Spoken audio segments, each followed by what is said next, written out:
बहुत पहले की बात है।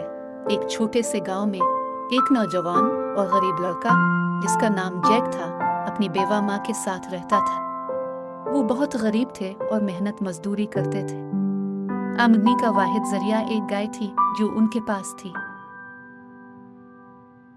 एक दिन जब उनके पास खाने को कुछ नहीं था, जैक की माँ ने उससे कहा कि वो जाकर गाय को बेचने की कोशिश करे ताकि वो कुछ खाना खरीद सके। जैक को गाय बेचने के लिए बाजार भेजा जाता है, लेकिन रास्ते में उसका सामना एक पुरस्कार बूढ़े आदमी से होता है जो मुट्ठी भर जादुई फलियों के एवज गाय खरीदने की पेशकश करता है। जैक जल्दी घर जाने के लिए बेचैन था, इसलिए वो अपनी माँ की ख्वाहिश के खिलाफ गाय को बेचने का फौरी फैसला करता है। जैक को बूढ़े आदमी ने बताया कि वो फलियां बहुत खास थी और उसके लिए खुशकिस्मती लेकर आएंगी। जब जैक सिर्फ फलियां लेकर घर वापस आता है और पैसे नहीं होते हैं, तो उसकी माँ सख्त नाराज हो जाती है और फलियां घर के बाहर फेंक देती है। इस रात जादुई फलियों से फलियों का एक बहुत बड़ा पौधा उगता है जो बादलों तक पहुंच जाता है। जैक और उसकी माँ दोनों ने देखा तो बहुत हैरान हुए।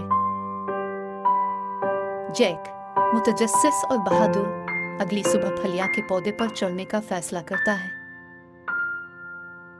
जैक फलियां के पौधे पर चढ़ता है और खुद को बादलों के ऊपर पाता है।